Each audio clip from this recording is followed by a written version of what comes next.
Halo, selamat malam teman-teman. Kenalin gue Zulfi dari Fiskal 23. Malam ini bakal lutor Sisdur bareng Suci. Oke, mungkin gue langsung share screen aja ya. Ci, ini jadinya gue yang share screen ya? Iya Oke, boleh, kayak gue takut laptop gue nge-lag deh, sumpah maaf banget. oke.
Oke teman-teman, ini kayaknya langsung aku mulai aja kali ya. Dan jadi ini tuh kita pakai, sorry, kalian dulu, aku Suci, tadi udah dipanggil sebenarnya sama Zulfi. Sebelumnya maaf banget aku off cam karena kalau on cam aku takutnya nge-lag gitu laptop aku.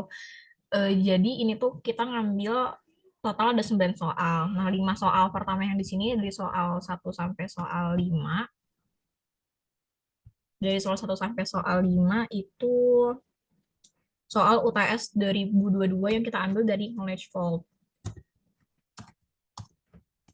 Terus soal 1 sampai soal 4 yang soal tugas itu dari soal kalian yang dikasih sama, kayak dikasih sama Prof. How deh, soalnya kita sama ini. Oke, ini ya soal 1.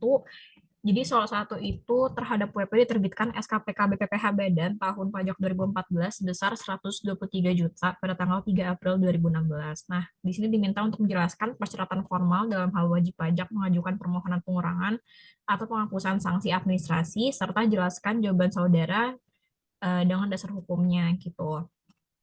Nah, jadi permohonan pengurangan atau penghapusan sanksi administrasi itu diatur di pasal 36 ayat 1 huruf A UU nomor 28 tahun 2007. Sorry, ini UU KUP ya teman-teman, aku typo. Jadi disclaimer dulu karena di soal 1 sampai soal 5 yang pertama ini tuh tahunnya masih tahun pajak lama sebelum UHPP, jadi kita masih pakai UU nomor 28 tahun 2007, itu perubahan ketiga dari UU KUP ya teman-teman.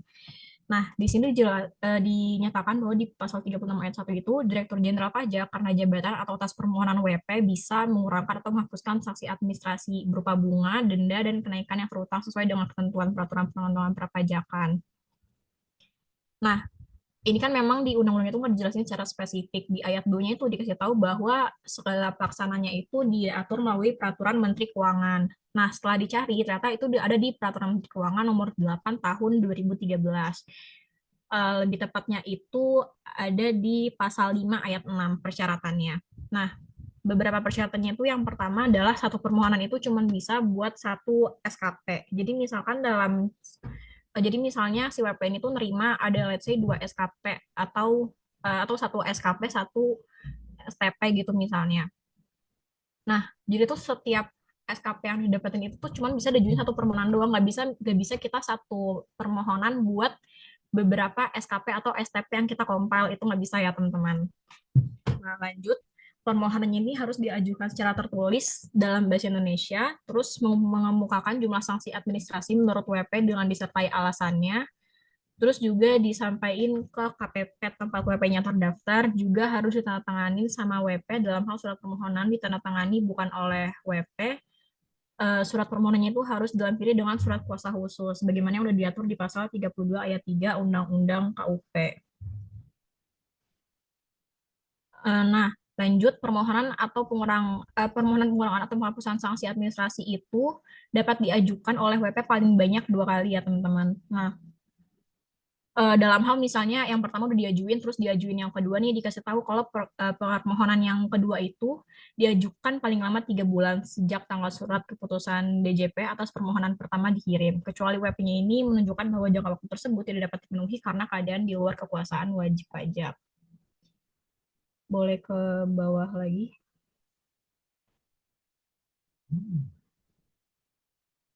Oh, pada permohonan pengurangan atau penghapusan sanksi administrasi yang kedua sebagaimana dimaksud itu tetap diajukan terhadap SKP atau STP yang telah diterbitkan surat keputusan Direktur Jenderal Pajaknya gitu.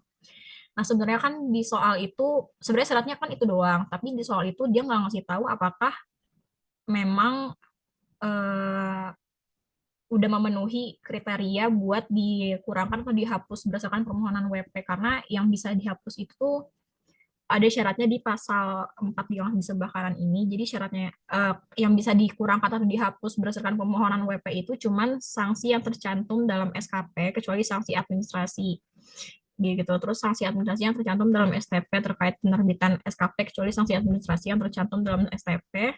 Terus juga sanksi administrasi yang tercantum dalam STP selain STP surat tagihan pajak sebagaimana dimaksud pada huruf B gitu teman-teman. Mungkin sampai sini ada yang mau ditanya dulu nggak guys? Itu aja sih sebenarnya soal satu.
Ini ada pertanyaan yang masuk di room chat aku.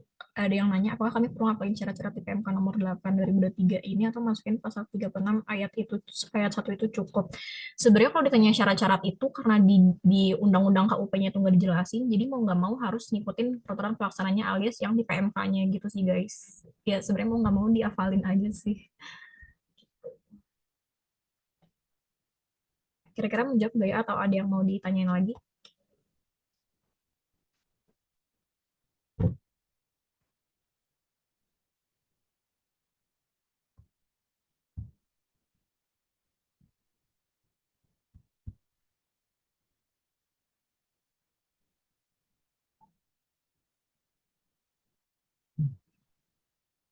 Oke, ini aku anggap clear ya. Jadi mungkin kita bisa lanjut ke soal nomor 2. Ya, tolong Zulfi, makasih. Oke, soal... Oh, ini ada yang masuk lagi pertanyaannya. Kan kita nggak boleh bawa undang-undang ya, Kak. Berarti dihafal semua aja ya pasalnya. Sebenarnya kalau menurut aku, ngafalin pasal itu agak susah ya, teman-teman. Jujur aku kan agak kurang juga kalau ngafalin. Jadi paling kayak ingat key point-nya aja sih. Maksudnya nggak harus ketiplek kalimatnya kayak pasal, tapi yang penting ya intinya aja gitu. Ada list pasal yang perlu dihafalin nggak, Kak? Sebenarnya kalau list pasal yang dihafalin tuh sebenarnya harusnya sih nggak ada ya, karena kan pure di KUP gitu. Sebenarnya yang perlu diituin sih menurut aku baca-baca KUP sih dan ingat aja inti inti dari pasalnya tuh apa gitu. Kalau misalnya dihafalin kayaknya nggak akan, menurut aku sih nggak akan ini ya, nggak akan kekejar juga gitu. Karena KUP itu bahasanya juga lumayan berbelit-belit karena bahasanya bahasa undang-undang kan gitu sih.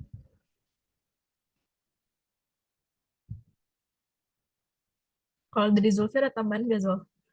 Menurut lu gimana, Zul? Sama sih Ci, dari gue juga gitu aja. Berarti nggak perlu ngafalin ya, kayak kita juga nggak ada list yang perlu dihafal sih sebenarnya, karena kita nggak tahu kayak yang bakal keluar itu apa aja, tapi pasti yang keluar itu kan KUP. Sementara kita nggak mungkin ngafalin satu undang-undang KUP dan peraturan pelaksananya, itu nggak mungkin kan, jadi kayak diingat key point-nya aja sih kalau menurut aku.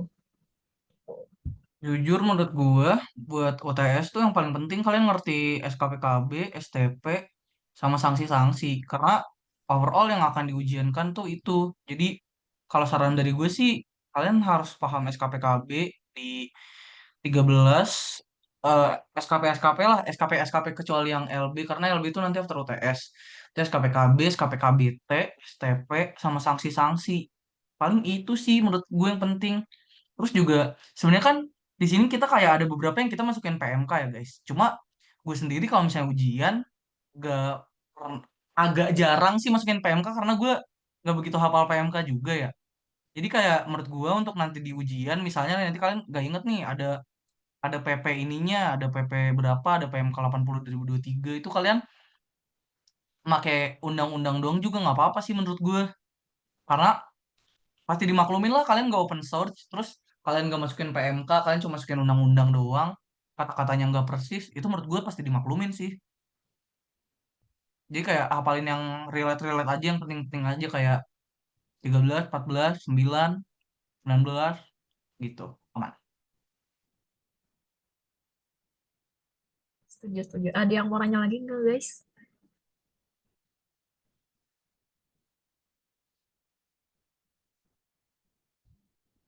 Ini ya, aku masuk ke soal dua dulu kali ya.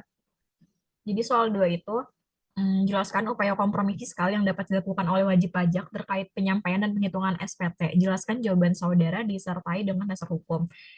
Nah, karena di sini dia nggak ngasih tahu ini tahun berapanya, jadi anggaplah ini setelah UU HPP atau undang-undang yang saat ini berlaku gitu ya, teman-teman. Nah, jadi kompromi fiskal itu kayak semacam kesepakatan antara DJP dengan WP gitu.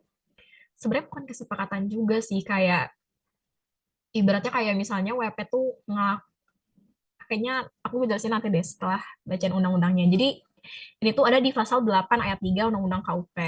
Nah, di sini tuh jelasin bahwa walaupun nih udah dilakuin pemeriksaan bukti permulaan, WP itu dengan inisiatifnya sendiri tuh bisa ngungkapin kalau dia tuh salah gitu. Jadi mengungkapkan ketidakbenarannya sendiri. Eh, Yaitu yang A tidak menyampaikan surat pemberitahuan atau B menyampaikan surat pemberitahuan yang isinya tidak benar atau tidak lengkap atau melampirkan keterangan yang isinya tidak benar. Nah, sebagaimana dimaksud dalam pasal 38 atau 39 ayat 1 huruf C dan huruf B, ini tuh tentang pidana gitu ya, guys. Sepanjang mulanya penyidikan belum diberitahukan kepada penuntut umum melalui penyidik pejabat polisi negara Republik Indonesia. Jadi agak berat memang. Boleh ke bawah lagi. Nah, peraturan pelaksananya itu ada di PP nomor 50 tahun 2022 yang saat ini berlaku. Itu ada di pasal 7 ayat 5. Eh, jadi kalau misalnya dalam hal pengungkapan ketidakbenaran perbuatan yang dilakukan WP sebagaimana dimaksud ayat 1 telah sesuai dengan keadaan sebenarnya, jadi sama si WP-nya ini tuh nggak akan dilanjutkan penyidikannya. Terus selanjutnya kalau misalnya dalam pengungkapan ketidakbenaran ini masih ada data lain yang menyatakan perbedaan gitu dari pengungkapan ketidakbenaran perbuatan tersebut, WP tetap harus dilakukan pemeriksaan bukti permulaan untuk jenis pajak yang dilakukan pengungkapan ketidakbenaran perbuatannya. Nah, ini tuh yang di slide sebelah kanan, ini kan kayak ada screenshot kecil, itu tuh aku ngambil dari skripsi cutting gitu, dia sempat ngebahas tentang kompromi fiskal juga. Nah, jadi tuh dia bilang di situ kalau misalnya kompromi fiskal ini tuh bahwa apabila WP dengan kemauan sendiri mengungkapkan ketidakbenarannya itu, jadi dia kayak inisiatif lah ngakuin kesalahannya, maka si WP-nya ini tuh nanti bakalan dapat reward dengan cara nggak dikenakan penyidikan gitu, walaupun itu tuh udah tindakan pidana, maksudnya itu kan berat ya pidana gitu. Nah, tidak akan dikenakan penyidikan meski di awal itu udah dilakukan pemeriksaan gitu. Selama pengungkapan ketidakbenarannya itu disertai dengan pelunasan kekurangan jumlah pajak yang sebenarnya terutang beserta sanksi administrasi berupa denda sebesar 2 kali lipat jumlah pajak yang kurang bayar gitu. Sih, kayak itu aja sih buat kompromi fiskal, nggak panjang-panjang. Sampai sini kira-kira ada yang mau ditanyain nggak teman-teman terkait kompromi fiskal?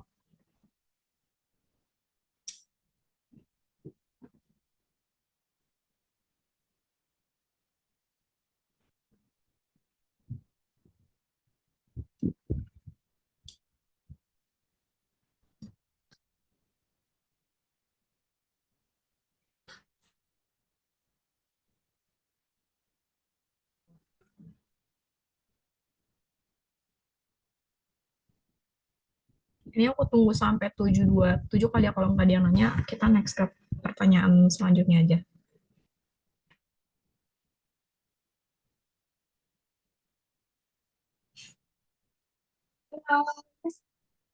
Hai, mau yang manis-manis. Seperti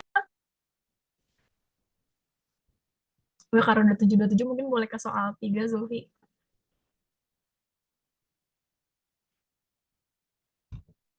Soal 3, ini tuh soalnya Pak Bondan adalah wajib WPOP yang melakukan usaha.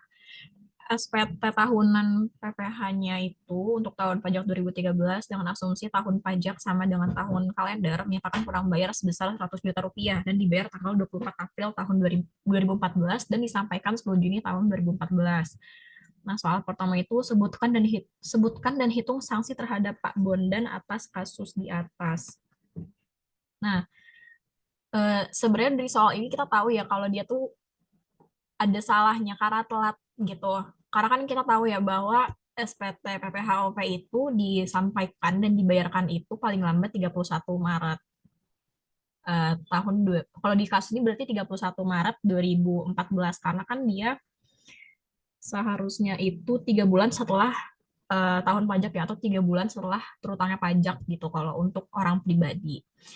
Nah, karena di sini tahun pajak itu sama dengan tahun kalender, makanya batas pembayarannya itu di tanggal 31 Maret 2014.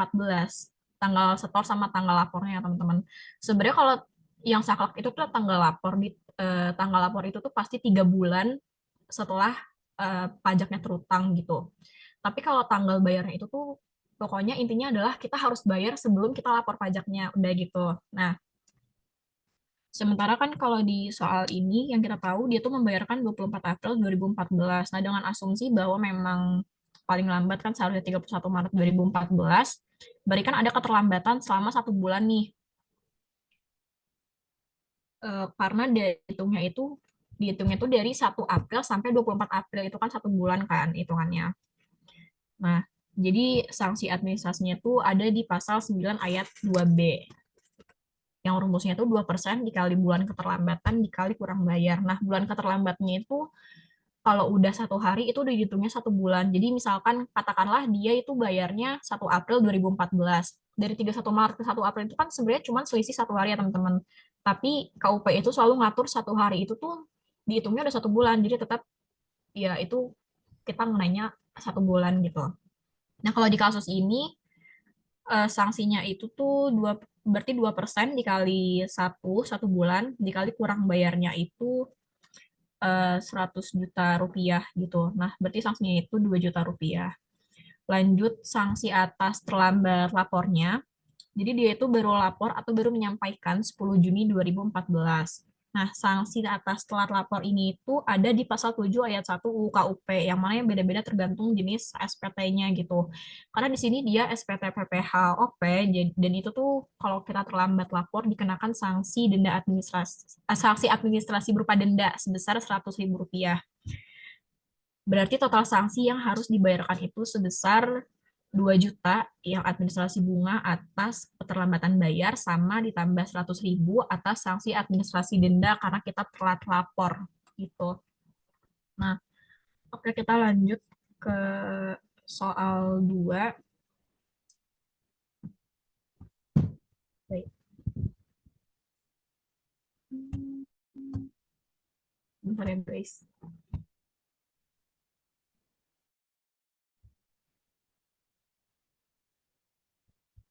Kita lanjut ke pertanyaan keduanya. Pertanyaan keduanya itu apabila ternyata SPT Pak Bondan seharusnya lebih bayar 20 juta rupiah, kapan Pak Bondan paling lambat menyampaikan pembetulan SPT tahunan PPh WPOP lebih bayar dalam hal KPP tidak melakukan pemeriksaan gitu.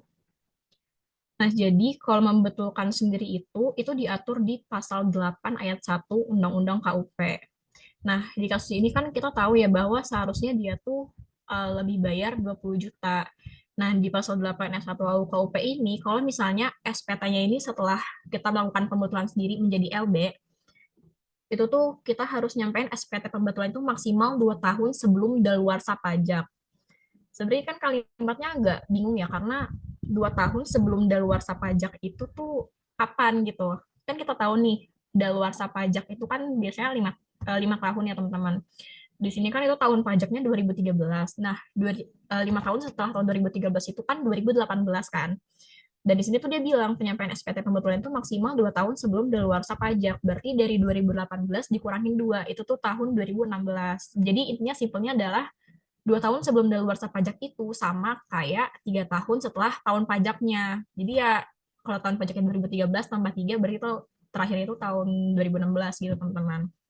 Nah, berarti kalau di kasus ini tuh paling lambat pembetulan SPT-nya itu pada 31 Desember 2016 ya teman-teman. Karena kan dia tuh utangnya dari 31, iya dari 31 Desember 2013, berarti ini kan 31 Desember 2016 ya benar.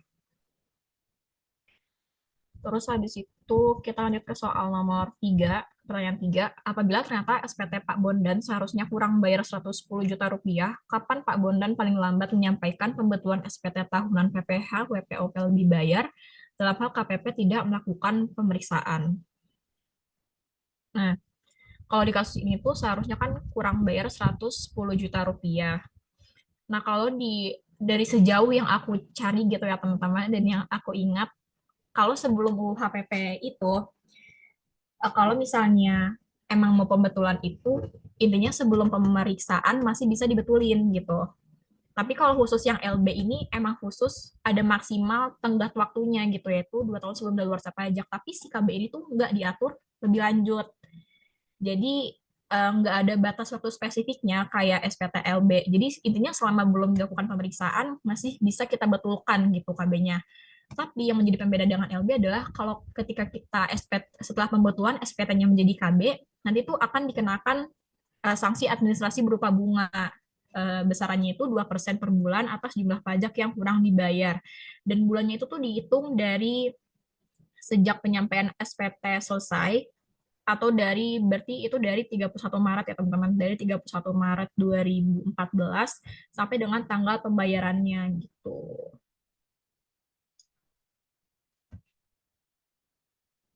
Mungkin itu aja sih kira-kira dari sini, ada yang mau ditanyakan ke teman-teman?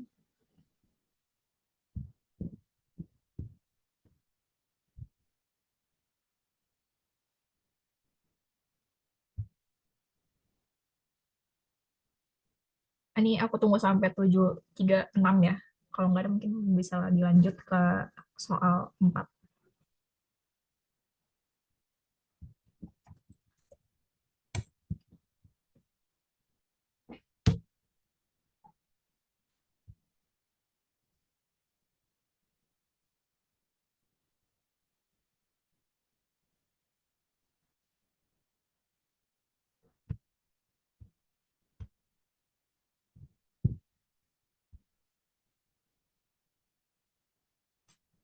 Oke, jadi di sini ada yang nanya, Kak, maaf mau make sure, tadi kalau SKPKB-nya LB, kemudian setelah dilakukan pembetulan jadi KB, akan dikenakan sanksi administrasi berupa bunga 2% per bulan sampai tanggal WP membayarkan.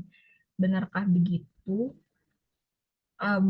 Oke, jadi di sini aku konfirmasi lagi ya. Jadi di sini itu yang kita bahas adalah SPT teman-teman, surat pemberitahuan pajaknya gitu, bukan SKPKB-nya. Karena SKPKB itu kan hasil dari pemeriksaan. Sementara di sini tuh si DJP-nya itu belum melakukan pemeriksaan. Jadi kita baru ngelaporin SPT, terus kita sadar nih, oh kayaknya ada yang salah nih dari SPT gue, jadi gue pengen betulin. Nah gitu teman-teman, yang pertama. Nah, selanjutnya nih kalau misalnya Pokoknya intinya apapun hasil SPT yang kita pertama laporin, kalau setelah kita melakukan pembetulan, hasil pembetulannya ternyata SPT kita menjadi kurang bayar, itu tuh nantinya kita akan dikenakan sanksi administrasi gitu teman-teman sebesar 22% per bulan sampai tanggal pembayarannya gitu. Jadi fokus kita kena sanksi atau enggaknya itu tuh dilihat dari apakah setelah kita melakukan pembetulan SPT kita menjadi lebih bayar atau menjadi kurang bayar. Dalam hal menjadi lebih bayar berarti ada tenggat waktunya tapi nggak ada sanksinya. Dan lain hal lagi kalau misalnya setelah kita membetulkan SPT kita ternyata SPT kita ini tuh menjadi kurang bayar berarti akan ada sanksi administrasi berupa bunga gitu dan bunganya itu sebesar 2%, betul ya, 2% atas jumlah pajak yang kurang kita bayar dihitung dari sejak penyampaian SPT berakhir. Berarti kan penyampaian SPT-nya itu berakhir 31 Maret. Berarti dihitung sejak 31 Maret sampai dengan tanggal kita bayar gitu. Jadi di sini bukan SKPKB ya guys, tapi SPT gitu. Jadi ibaratnya nih sebelum kita diperiksa sama DJP, kita udah inisiatif duluan gitu. Kalau kita tahu kita salah, jadi kita inisiatif kita pengen benerin duluan sebelum kita diperiksa sama DJP gitu. Jadi memang belum ada SKPKB karena belum dilakukan pemeriksaan. Jadi kita inisiatif sendiri duluan gitu guys.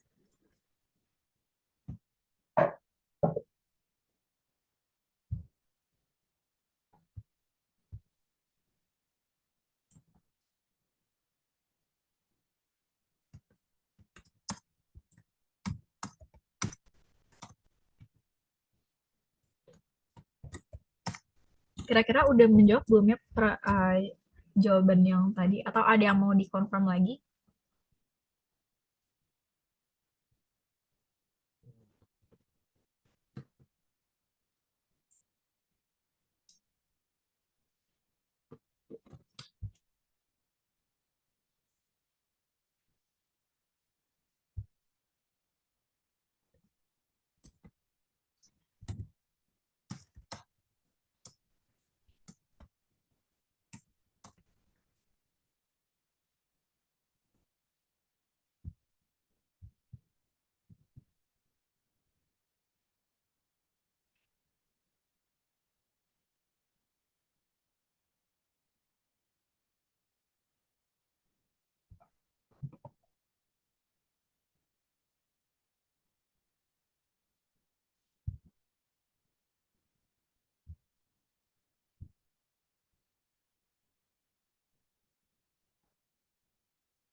Ini kayaknya Zulfi nge-lag deh guys. Kayak kelempar bentar ya guys. Sorry banget.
Wait ya guys, Kak Zulfnya belum bisa connect wifi katanya. Mohon ditunggu.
Oh guys, sorry gue habis nge-lag tadi kelempar. Gue izin share screen ulang ya.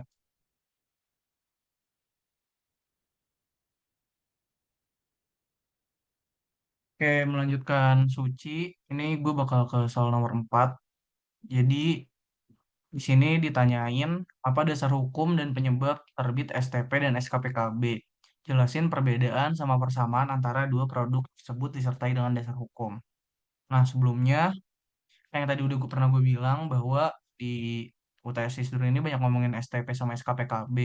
Jadi yang harus kalian mastery itu di pasal 13 sama 14 spesifiknya. 13 tuh SKPKB, 14 tuh di tentang STP.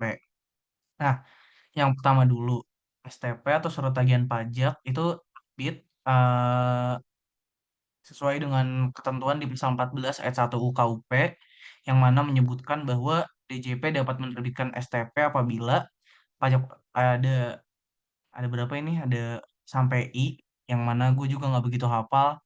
Cuma biasanya kalau misalnya bisa di summarize, STP itu bisa terbit kalau misalnya ada pajak yang tidak atau kurang dibayar, atau misalnya ada penelitian, terus ada kekurangan bayar dari pajak akibat salah tulis atau salah hitung. Intinya kayak kesalahan-kesalahan yang ditemuin di penelitian itu biasanya terbitnya STP.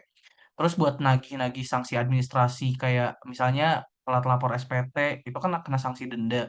Itu juga biasanya ditagihnya pakai STP. Nah, sisanya yang kayak D sampai E ini banyak. Cuma biasanya gue nggak begitu ngapalin juga. Cuma kalau misalnya kalian mau hafalin bagus.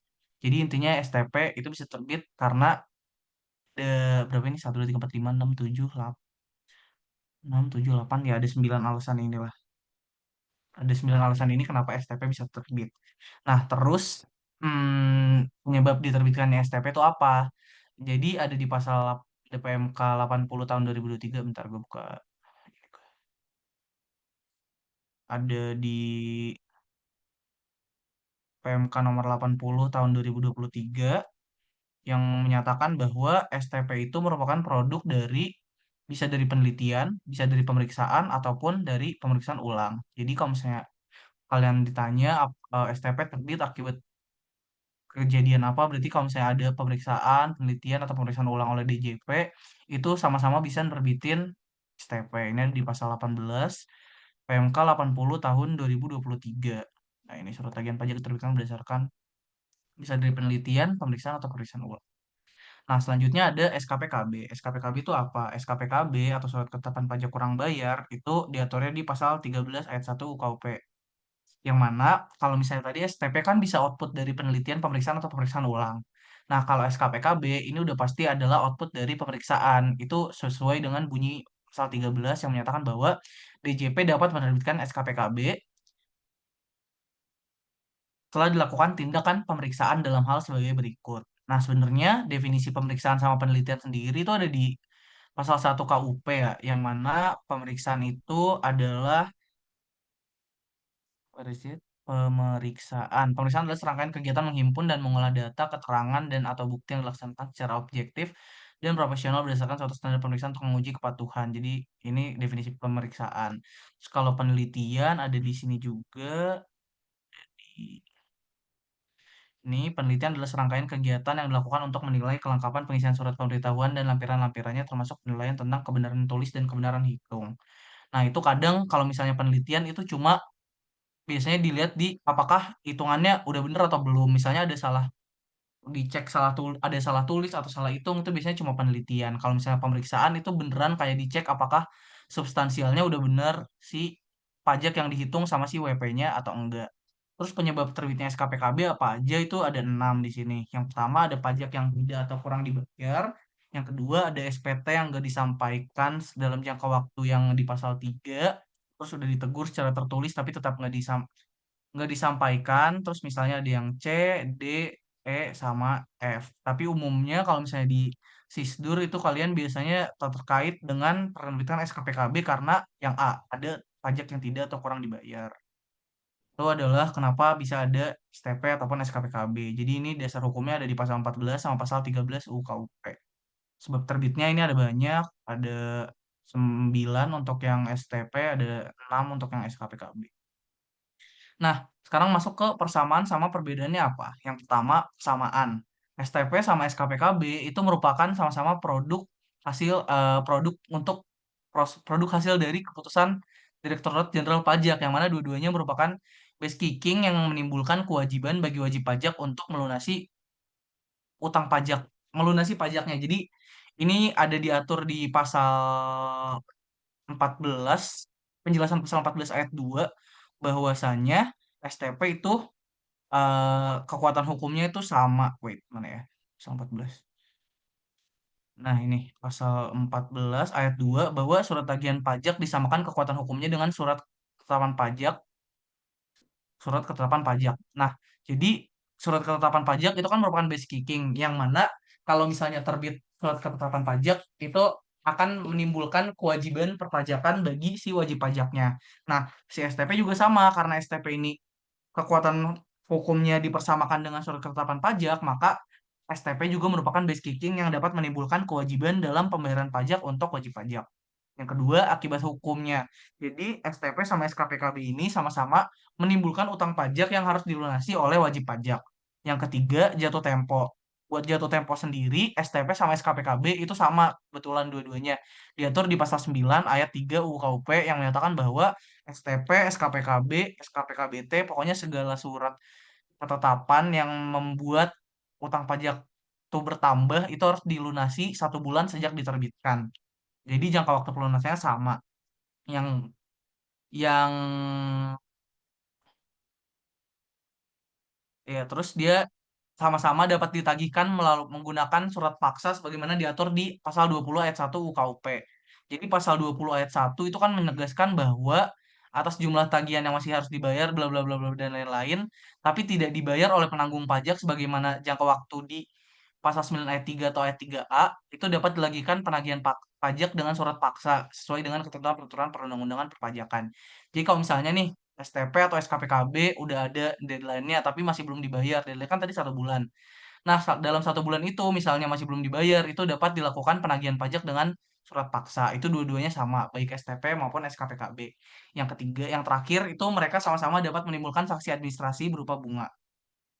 Jadi kalau misalnya sanksi administrasi ini itu di pasal 13, itu pasal 13 itu sanksinya yang ini, yang 13 ayat 2 sanksi bunganya. Kalau misalnya terbit SKPKB akibat huruf A atau huruf E, itu kan dapat menimbulkan sanksi administrasi berupa bunga.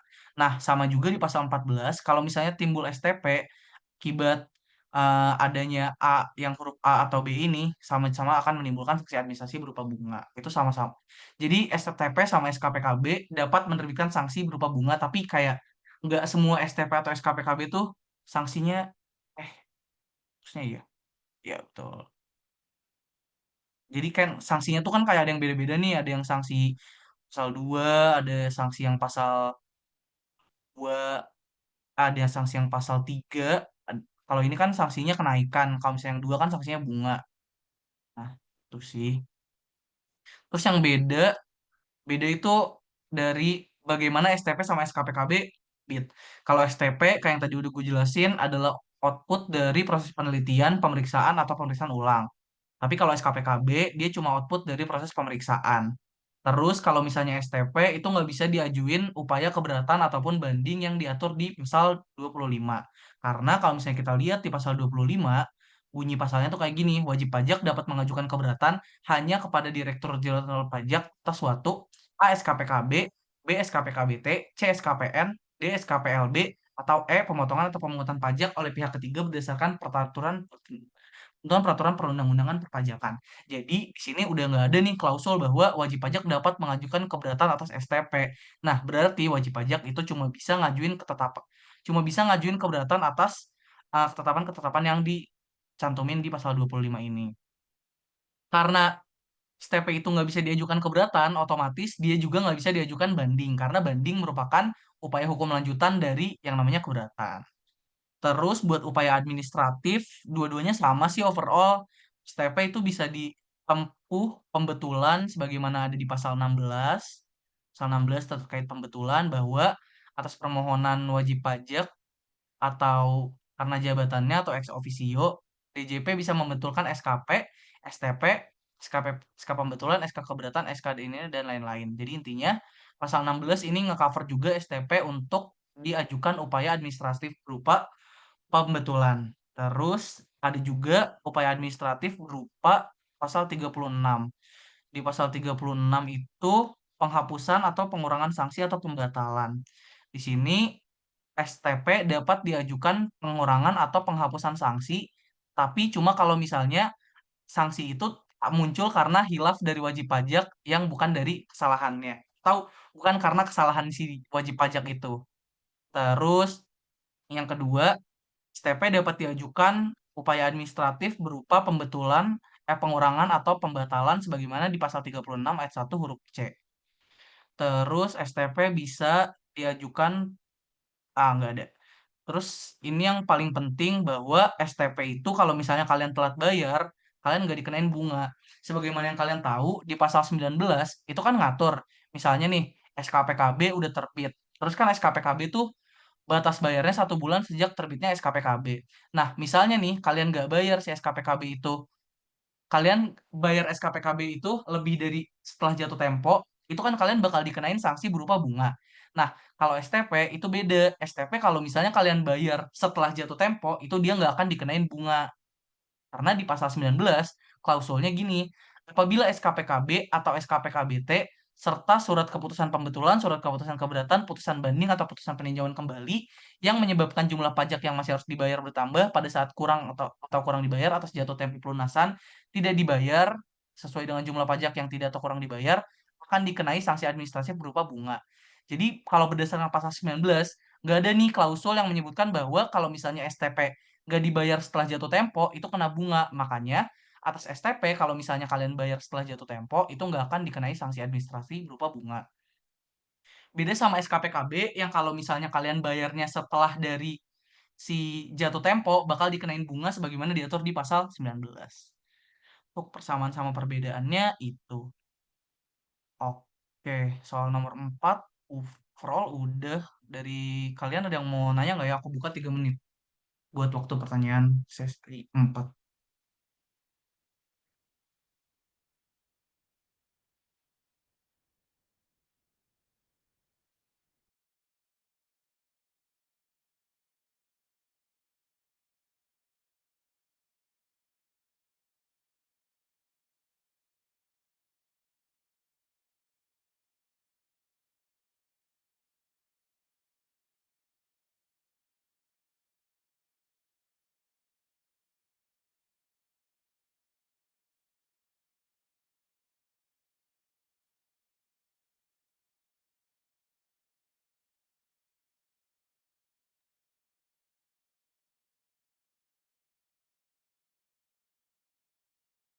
Oke, teman-teman, kalau misalnya masih ada yang mau nanya, boleh langsung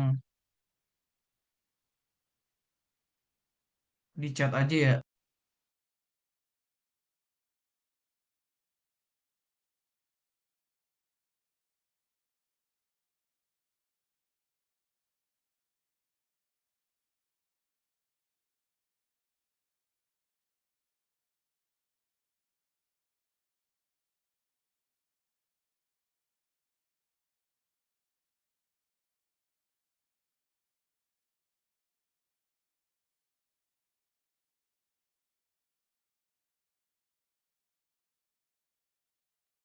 Oke, karena udah nggak ada yang nanya juga, gue langsung lanjut ke soal nomor 5 aja.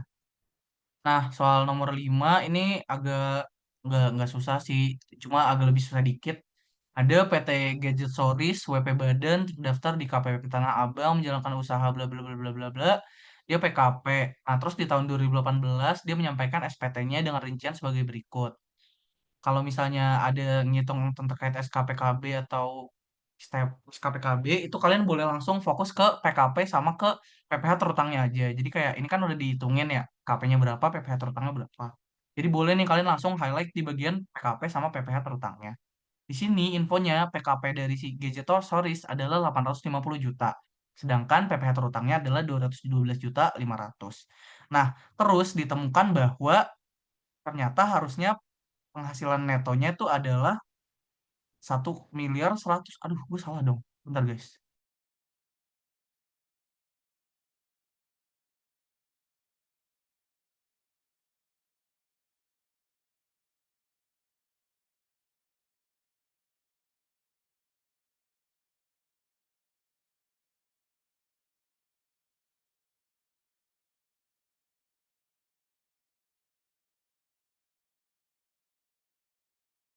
Oke, tadi ada typo dikit. Nah, di sini ditemui bahwa seharusnya penghasilan neto dari si Gadget Soris itu adalah 1,1 M, yang mana dia ngelapornya padahal cuma 1 M. Berarti kita pertama harus cari dulu berapa penghasilan kena pajak yang sesungguhnya. Nah, di sini penghasilan neto itu kan harus dikurang dulu sama koreksi-koreksi yang mana di sini berbagai penyesuaiannya adalah negatif 150. Berarti ini 1 miliar harus kita tambah dulu sama yang sesungguhnya yang itu 1 miliar 100 juta dikurang sama 150, dapatlah PKP menurut DJP 950 juta. Kalau menurut WP kan tadi PKP-nya 850 juta. Nah, kalau misalnya menurut DJP, harusnya PKP dia itu 950 juta. Terus, berapa PP yang seharusnya juga sebenarnya udah dikasih tahu di soal. Bahwa menurut WP itu kan 212 juta 500. Nah, kalau menurut DJP harusnya PPh-nya itu 235 juta. Nah, karena itu kita harus cari dulu nih, berapa yang kurang bayarnya. Kalau misalnya menurut WP, kurang bayarnya itu cuma 80 juta. Tapi menurut DJP kurang bayarnya itu 102 juta 500. Nah, terus yang ditanyakan adalah berapa utang atau kewajiban pajak yang harus dibayarkan oleh PT Gejisoris. Diasumsikan dia menerima hasil pemeriksaan, tidak mengajukan upaya administrasi, jelaskan jawaban serta penghitungan serta dasar hukumnya. Nah, kita harus mengacu dulu nih ke pasal 13. Bahwasanya di sini KPP Tanah Abang melakukan pemeriksaan. Nah, seperti yang kalian udah tahu dan udah dijelasin sebelumnya, kalau misalnya output dari pemeriksaan itu adalah SKP KB. Di sini kita bisa pakai dasar hukum pasal 13 bahwa DJP dapat menerbitkan SKP KB apabila setelah dilakukan pemeriksaan terdapat pajak yang tidak atau kurang dibayar. Nah, ini cocok banget nih bahwa di sini kan PPh menurut si Gejisoris cuma 212 juta 500. Tapi sebenarnya menurut DJP PPh dia adalah 235 juta. Berarti ada PPh yang masih harus dibayar oleh PT Gejisoris. Makanya kita bisa pakai dasar hukum pasal 13 karena ada pajak yang masih kurang atau harus dibayar. Nah, terus tapi harus diingat, kalau misalnya terbit SKPKB itu akan dibarengi dengan yang namanya sanksi administrasi berupa bunga. Kita langsung refer ke pasal 13 ayat 2 yang mana ngatur bahwa jumlah kekurangan pajak yang terutang dalam SKPKB akan ditambah dengan sanksi administrasi berupa bunga sebesar tarif bunga per bulan yang ditetapkan oleh Menteri Keuangan dihitung sejak saat terutangnya atau berakhirnya masa pajak, bagian tahun pajak, dan lalu-lalu. Jadi intinya si bunga ini, oh, jadi intinya, si sanksi administrasi berupa bunga ini muncul dan dihitung dengan menggunakan tarif bunga berdasarkan tarif bunga KMK yang mana sebenarnya itu kan akan berubah ya guys setiap beberapa bulan. Jadi untuk kepentingan soal biasanya tarif pasal 13 ini akan dicantumin di soal. Nah, tapi kalau misalnya nggak dicantumin itu kalian bisa pakai tarif asumsi 2%. Biasanya gitu sih karena buat ngapalin tarif kurs KMK kan agak ribet ya guys dan tarif KMK-nya tuh agak bukan suka sih, akan ganti-ganti terus. Jadi buat si tarif sanksi pasal 13 ayat 2 ini biasanya sih disaklekin gitu ke 2%. Jadi ini tarifnya langsung pakai 2% aja. Terus dia itu dihitung sejak saat terutang atau berakhirnya tahun pajak. Nah, karena dia ini WP badan, berarti kan 1 tahun pajaknya itu pakai tahun kalender, sama juga sih semuanya tahun pajaknya gitu.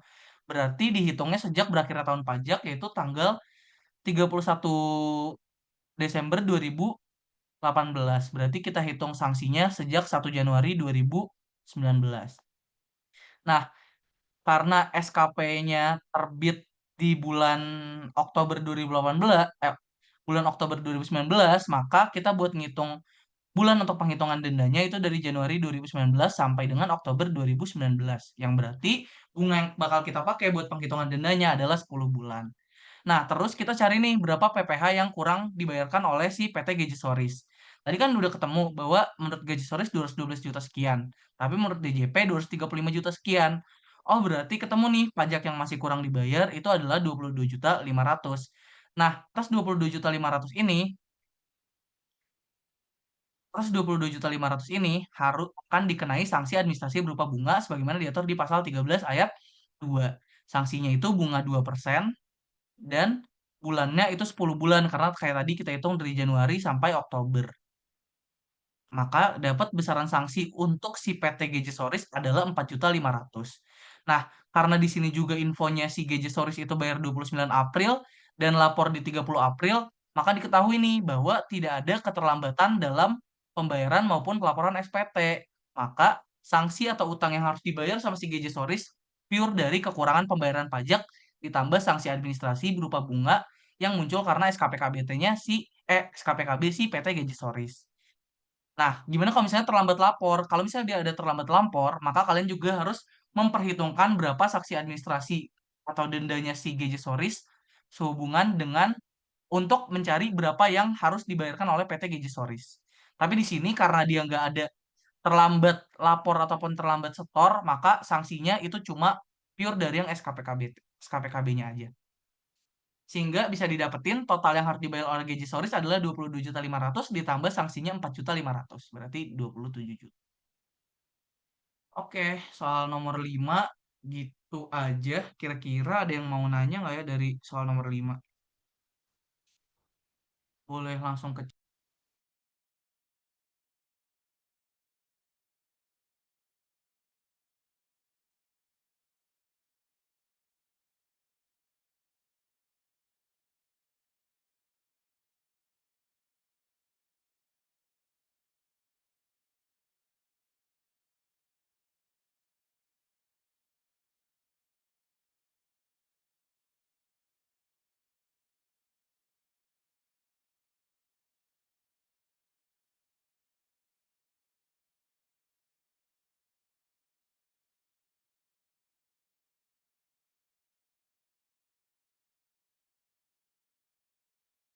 Oke, kalau nggak ada yang nanya, mungkin boleh langsung lanjut sama Suci.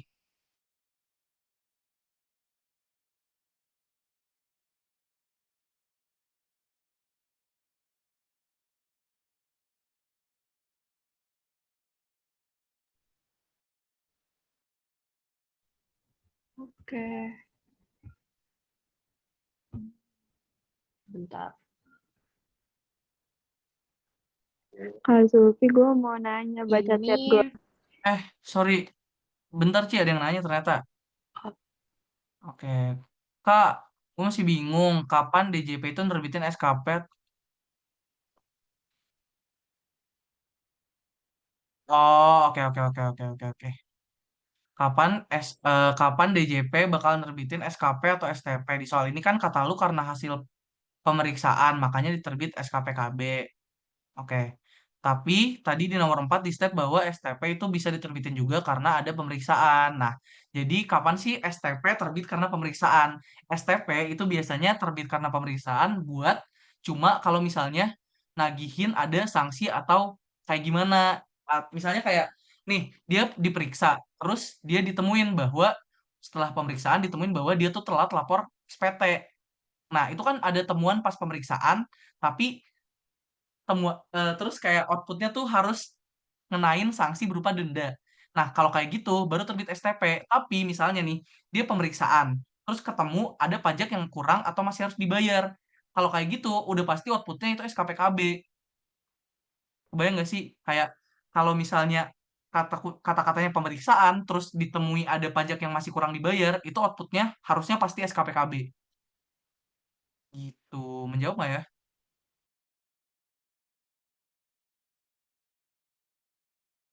Jawab Kak, makasih Kak. Oke, mungkin ada lagi yang mau nanya terkait soal nomor 5.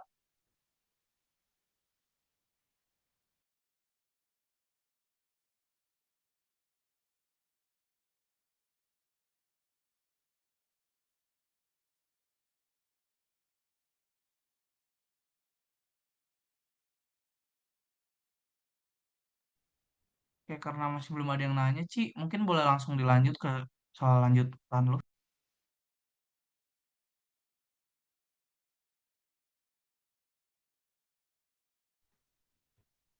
oke. Oke, kita masuk ke soal tugas. Ini kayak soal tugas kalian ya. Aku dapat soalnya gitu. Terus sebenarnya nih aku kira gitu mirip sama soal angkatan aku, tapi ternyata soalnya beda guys. Tapi kayak intinya sama. Maksudnya ya seputar sanksi gitu-gitu kayak STP, SKP gitu-gitu lah pokoknya. Seputar itu. Ya, mostly seputar sanksi sih, tapi soalnya beda. Jadi ya mungkin nanti UTS-nya bakal kayak gini, we never know. Mungkin sih kayak gini ya, mungkin kayaknya. Karena kelihatan template gitu loh, 2003 juga kayak gini, terus 2024 kalian juga gini, mungkin UTS-nya juga. Oke, kita langsung masuk aja ke soal pertama. Pak Arief selaku wajib pajak orang pribadi atau WPOP menyampaikan SPT PPHOP tahun pajak 2025. Asumsinya sama dengan tahun kalender. Dengan rincian sebagai berikut. Pajak terutangnya 1 miliar rupiah dan kredit pajak pasal 21 serta pasal 25 itu 900 juta rupiah. Nah, ditanya yang A, kapan PPHOP harus dibayar, jelaskan. Nah, jadi kita bisa lihat kalau di UU KUP itu tenggat PPHUP harus dibayar ada di pasal 9 ayat 2 ya teman-teman. Jadi dibayar itu sebelum SPT PPH disampaikan. Jadi kita harus tahu dong kapan sih SPT PPH itu tuh terakhir disampaikan. Nah, di pasal 3 ayat 3 huruf B UU KUP itu dikasih tahu bahwa SPT WPOP itu maksimal 3 bulan setelah akhir tahun pajak. Di sini kan tahun pajaknya pasti ya 2025. Jadi kan 3 bulan setelahnya itu berarti 31 Maret 2026 gitu. Karena 3 bulan setelahnya gitu ya. Oh, tetapi kayaknya nih harusnya udah diajarin sih kalau misalnya di KUP itu tuh ada kata sejak dan setelah. Jadi kalau sejak itu tuh beda maksud ya guys. Jadi kalau setelah itu tuh di sini kan dia bilang nih maksimal 3 bulan setelah akhir tahun pajak. Akhir tahun pajak itu kan 31 Desember. Berarti kalau setelah itu tuh dihitungnya dari 1 Januari gitu teman-teman. Dari 1 Januari 2026. Tapi kalau misalnya katanya adalah 3 bulan sejak akhir tahun pajak, berarti kalau sejak itu tuh pas hari itu tuh langsung dihitung. Jadi dihitungnya tuh dari 31 Desember 2025 gitu guys. Ya itu TMI aja sih. Nah oke kita lanjut balik ke soal. Berarti kalau di sini kita bisa simpulin bahwa PPHOP itu harus dibayar sebelum SPT PPH disampaikan atau maksimal 3 bulan setelah akhir tahun pajak, yakni 31 Maret 2026. Tapi perlu diingat juga ya guys, intinya alurnya itu kan HSL ya, hitung, setor, lapor. Jadi kalau misalnya di sini kan emang deadline pastinya itu 31 Maret 2026. Tapi kalau misalnya katakanlah dia mau lapor tanggal 15 Maret gitu 2026. Berarti ya bisa aja dia bayarnya itu 15 Maret, gak harus kayak pokoknya intinya bayarnya sebelum dilaporin gitu guys. Oke, mungkin kita lanjut aja ke soal yang B. Kapan SPT tahunan PPHOP harus disampaikan? Udah clear ya guys tadi. Harus disampaikan 3 bulan setelah akhir tahun pajak atau 31 Maret 2026. Lanjut yang C, dalam hal kekurangan pajak dibayar 5 Juli 2026 dan SPT disampaikan 6 Juli 2026, berapa sanksi yang dapat dikenai? Dengan apa sanksi administrasi itu ditagih? Oke, jadi kalau misalnya kita terlambat bayar pajak tahunan itu atau PPH, itu diatur di pasal 9 ayat 2B Undang-Undang KUP. Oh ya, ini karena tahunnya baru semua, jadi ini undang-undang after HPP ya guys. Jadi yang terakhir diubah estate sebagaimana terakhir kali diubah dengan Undang-Undang Nomor 7 Tahun 2021 gitu. Jadi di pasal 9 ayat 2B itu akan dikenakan sanksi administrasi bunga, teman-teman. Bunyi pasalnya itu atas pembayaran atau penyetoran pajak sebagaimana dimaksud pada ayat 2 yang dilakukan setelah tanggal jatuh tempo penyampaian SPT dikenai sanksi administrasi berupa bunga sebesar tarif bunga per bulan yang ditetapkan oleh Menkyu yang dihitung mulai dari berakhirnya batas waktu penyampaian surat pemberitahuan tahunan sampai dengan tanggal pembayaran dan dikenai paling lama 24 bulan serta bagian dari bulan dihitung penuh 1 bulan. Nah, kita kan tahu di sini batas waktunya itu adalah 31 Maret 2026 dan dibayarnya itu tanggal 5 Juli 2026. Kita tahu di sini bahwa dia tuh terlambat 4 bulan ya guys. 4 bulan itu dihitung dari April, Mei, Juni, Juli gitu ya teman-teman. Jadi ada 4 bulan. Nah, tarif bunganya itu dikasih tahu nih di soal benar tadi kayak apa yang dibilang Zulfi bahwa kita tuh pasti KMK ini kan setiap bulan itu berubah ya tarifnya. Apa tiap minggu itu tiap bulan deh kalau KMK kalau nggak salah. Jadi pasti dikasih tarif daminya gitu kayak di soal ini. Di soal ini tuh tarif daminya itu 1% ya guys. Buat yang di pasal 9 ayat 2B ya 1%. Nah, terus kita tahu bahwa kurang bayarnya itu 100 juta rupiah. Kita tahu dari pajak terutangnya dikurangin sama kredit pajaknya. Pajak terutang kita 1 miliar, kredit kita ada 900 juta. Jadi sisa yang belum kita bayar atau yang harus kita bayarkan sekarang itu adalah 100 juta gitu. Nah, berarti cara ngitung sanksi administrasi bunganya adalah 1% dikali keterlambatannya 4 bulan, terus dikali kurang bayarnya. Jadi kita dapat sanksinya itu sebesar 4 juta rupiah. Nah, lanjut, kalau terlambat lapor itu ada diatur di pasal 7 ayat 1 Undang-Undang KUP. Kalau lapor itu kenanya sanksi administrasi denda, jadi nggak ngaruh ke waktu atau apapun itu kayak ya baik waktu atau tarif itu nggak ngaruh. Jadi udah top gitu ya sanksinya. Nah, di sini tuh diatur bahwa untuk SPT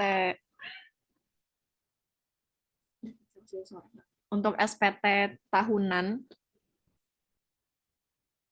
orang pribadi itu dikenakan dendanya Rp100.000. Kan kita tahu ya dia telat, harusnya dia terakhir lapor di 31 Maret, dia malah lapor 6 Juli, berarti kan telat tuh. Nah, kita kenain sanksi administrasi denda Rp100.000, berarti total sanksi yang harus ditagih itu 4 juta ditambah 100.000, 4 juta atas yang telat bayar, 100.000 atas telat lapor, jadi total yang ditagih 4.100.000 rupiah. Nah, sanksi ini tuh ditagih pakai STP ya teman-teman, atau surat tagihan pajak. Ini diatur di pasal 14 ayat 1 Undang-Undang KUP. Jadi DJP dapat menerbitkan STP apabila C. wajib pajak dikenai sanksi administrasi berupa denda dan atau bunga. Gitu. Kemudian kita lanjut ke soal yang D. Untuk menghindari sanksi pada huruf C, sebaiknya langkah apa yang dapat dilakukan Pak Arief sebelum jatuh tempo penyampaian SPT tahunan? Jelaskan prosedurnya. Jadi, aku di sini naruh 2 alternatif supaya nggak dikenakan sanksi kayak yang di sini ya, guys. Ini harusnya, ya bener sih. Supaya nggak dikenakan sanksi kayak yang huruf C. Jadi bukan berarti nggak ada sanksi sama sekali gitu ya, guys. Kayak bisa aja ada sanksi, tapi intinya yang penting bukan sanksi yang di soal C deh, gitu. Jadi alternatifnya itu yang pertama adalah of course, dia harus membayar dan menyampaikan SPT PPh tepat waktu, yakni sebelum 31 Maret 2026. Nah, tapi gimana kalau misalnya, aduh gue belum sanggup nih kalau misalnya 31 Maret 2026 harus bayar semua, harus lapor semua, kayak gue nggak sanggup nih. Nah, jadi dia bisa menyampaikan permohonan perpanjangan batas waktu pelaporan SPT. Nah, hal ini diatur di PMK nomor 81 tahun 2024. Dan ini tuh bisa diperpanjang maksimal 2 bulan sejak batas waktu lapor SPT. Ini ada di pasal 174 ya guys, di PMK yang aku taruh di atas sini. Nah, di sini dia bilang wajib pajak dapat memperpanjang jangka waktu penyampaian yang A, SPT tahunan PPh paling lama 2 bulan sejak batas waktu penyampaian SPT tahunan dengan cara menyampaikan pemberitahuan perpanjangan surat pemberitahuan tahunan.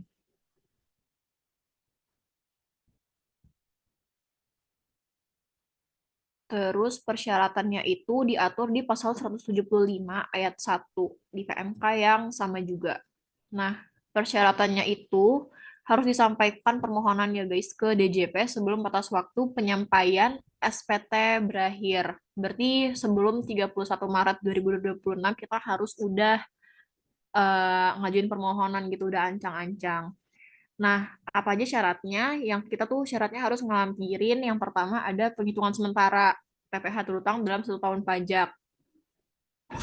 Yang batas waktu penyampaiannya diperpanjang, terus penghitungan sementara PPh 26 ayat 4 buat WP BUT, tapi ini bukan BUT sih guys. Terus ada laporan keuangan, ada SSP atau sarana administrasi lain yang dipersamakan dengan SSP sebagai bukti pelunasan kurang bayar pajak terutang.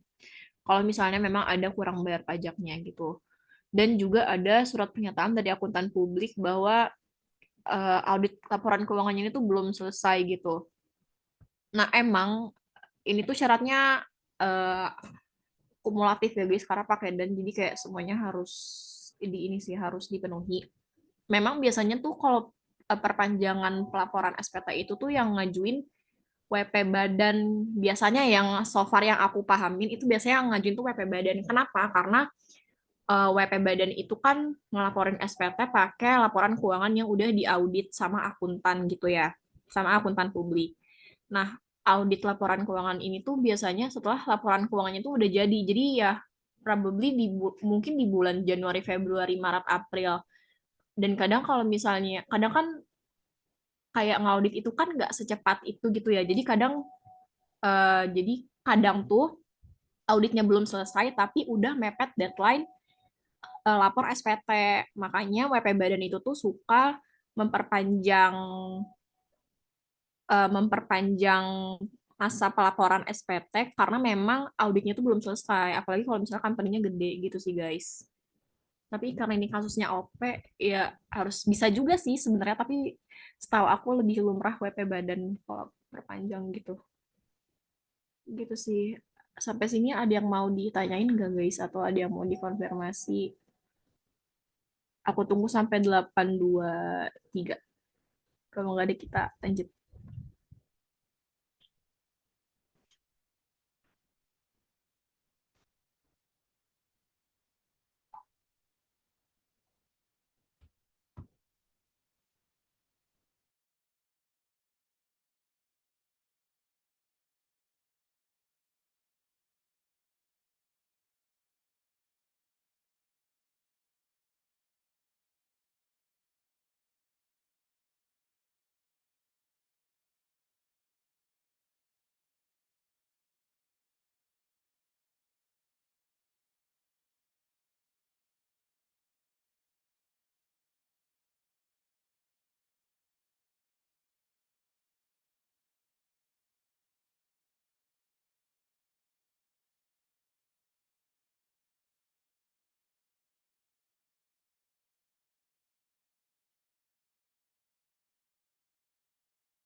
Ini karena nggak ada yang nanya, lanjut aja kali ya. Oke, kita lanjut ke soal yang kedua. Hmm, Jadi soal kedua itu, berdasarkan hasil penelitian Fiskus pada September 2026, ditemukan kekeliruan penghitungan dalam pengisian SPT tahunan PPh OPPA ARIF tersebut, sehingga seharusnya pajak yang terutang adalah 1.200.000.000 rupiah. Nah, pertanyaan yang A, bagaimana cara Fiskus menagih PPh OP yang kurang bayar tersebut? Jelaskan. Nah, ini kayak yang tadi sempat dimention sama Zulfi, kalau penelitian itu produk hukumnya adalah STP atau surat tagihan pajak. Dan itu ada di pasal 14 KUP. Di sini dikasih tahu ya di ayat satunya bahwa DJP dapat menerbitkan STP apabila B. Dari hasil penelitian terdapat kekurangan pembayaran pajak sebagai akibat salah tulis dan atau salah hitung. Jadi ya media penagihannya itu Fiskus akan menerbitkan STP gitu ya teman-teman. Nah,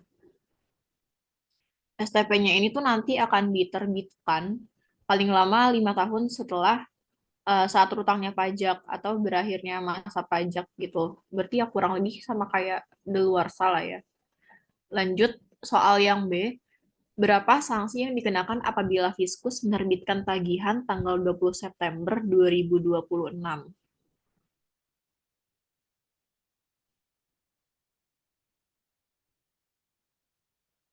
Nah, di sini eh, bakalan kena sanksi ya guys, of course, karena kita kena STP gitu. Nah, sanksi STP ini tuh diatur di pasal 14 ayat 3 Undang-Undang KUP.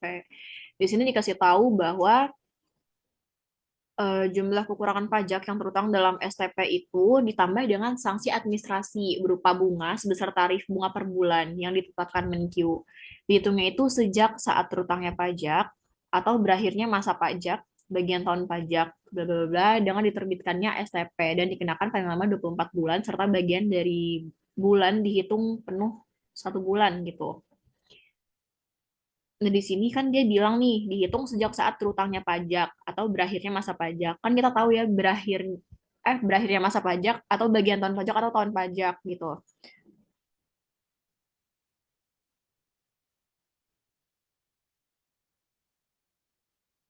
Oh wait, kayaknya aku ada yang salah di sini.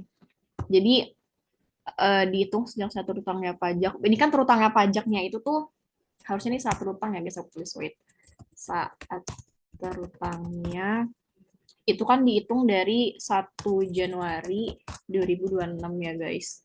Nah, diterbitkan STP-nya itu 20 September 2026. Nah, gimana cara kita ngitung bulannya? Ngitungnya itu tuh dari saat terutangnya pajak, berarti dari 1 Januari sampai dengan diterbitkannya STP. Berarti dari 1 Januari sampai 20 September, berarti itu ada 9 bulan. Oke. Nah, di sini tarif bunga per bulannya itu kalau dari ini aku cuma taruh di soal satu lagi. Intinya tarif DAM yang dikasih di soal itu 1% ya guys. Nah, di sini kita tahu bahwa dari hasil penelitian itu di kita tuh harusnya terutang 1.200.000.000. Nah, sebelumnya di soal satu itu tuh kita udah bayar 1 miliar. Berarti yang belum kita bayar ini atau yang kurang bayarnya itu adalah 200 juta gitu guys. Nah, berarti sanksi administrasi bunganya itu dihitung dengan cara kayak sebelumnya ya guys, itu ada 1% dikali 9 bulan, terus dikali kurang bayarnya 200 juta gitu. Nah, berarti total tagihan yang nanti tertulis di STP itu adalah kekurangan pajak terutangnya alias 200 juta ditambah dengan sanksi administrasi bunganya atau 18 juta. Berarti total tagihan di STP-nya itu 218 juta rupiah. Oke, kita lanjut ke soal yang C. Kapan Pak Arief harus melunasi tagihan poin B tersebut? Jelaskan. Nah, lunasan STP sendiri itu diatur di pasal 9 ayat 3 Undang-Undang KUP. Di sini dikasih tahu bahwa STP dan surat-surat lainnya yang disebutkan itu yang menyebabkan jumlah pajak yang harus dibayar bertambah harus dilunasi dalam jangka waktu 1 bulan sejak tanggal diterbitkan. Ini kan kita tahu ya diterbitkannya itu, wait, 20 September atau 30 September deh. Apa aku typo ya? Oh, 20 September bener nih, berarti yang buat typo. Diterbitkannya itu kan 20 September 2026 ya guys. Dan dia bilang lunasi dalam jangka waktu 1 bulan sejak tanggal diterbitkan. Kalau 1 bulan sejak tanggal diterbitkan itu berarti harusnya ini tuh tanggal 20, ya 20 Oktober. 20 Oktober 2026. Jadi karena di sini kan dia tuh pakai katanya sejak tanggal diterbitkan. Kan diterbitkannya ini, aku tulis aja deh. Terbitnya itu 20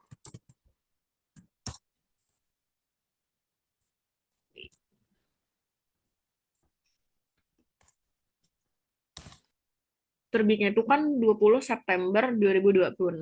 September itu kan ada 30 hari ya guys. Nah, karena sejak tanggal diterbitkan berarti tanggal 20 itu tuh udah kita hitung sebagai hari pertama gitu.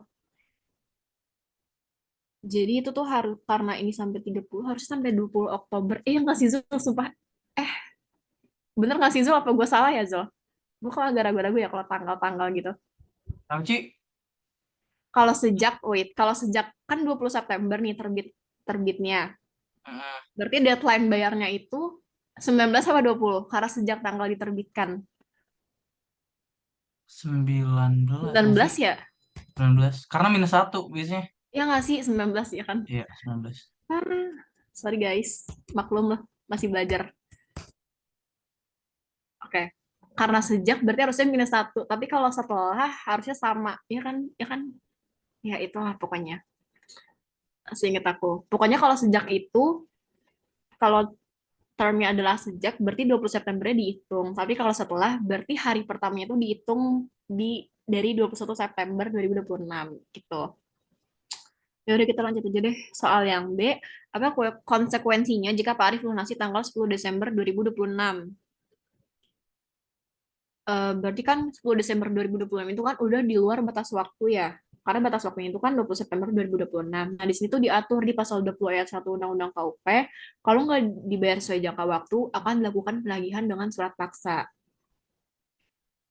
Di sini dibilang ya, atas jumlah pajak yang masih harus dibayar yang berdasarkan surat tagihan pajak dan surat lain-lain lainnya yang tidak dibayar oleh penanggung pajak sesuai dengan jangka waktu sebagaimana dimaksud dalam pasal 9 ayat 3. Ini tadi di atas kita pakai 9 ayat 3 ya guys, berarti pas.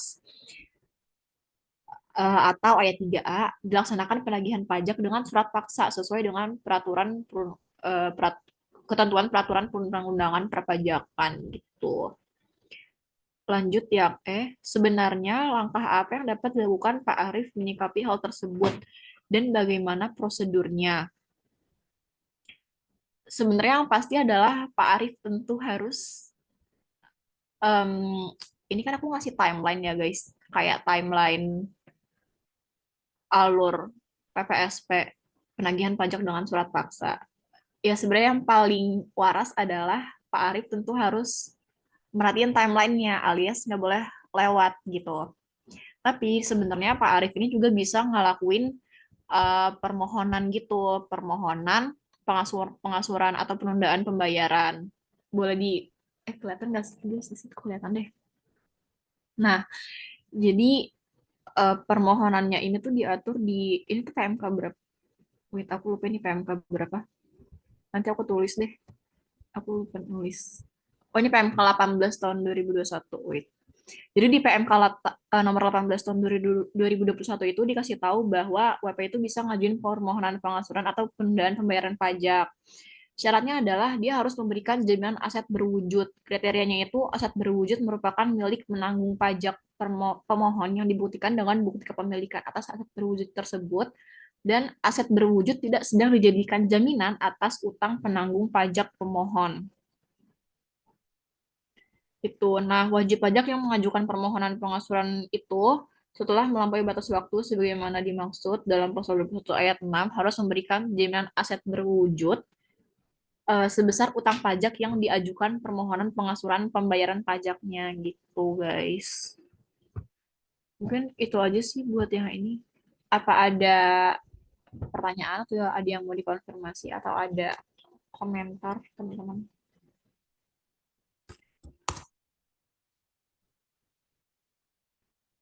Aku tunggu sampai 8.36 kali ya.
karena ini nggak ada yang nanya, jadi kayak boleh dilanjut aja, Zul.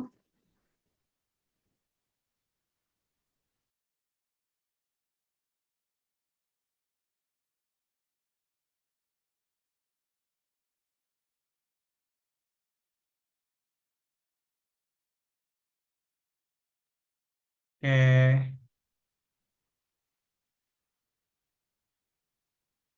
gue izin lanjut ya guys, buat soal 3.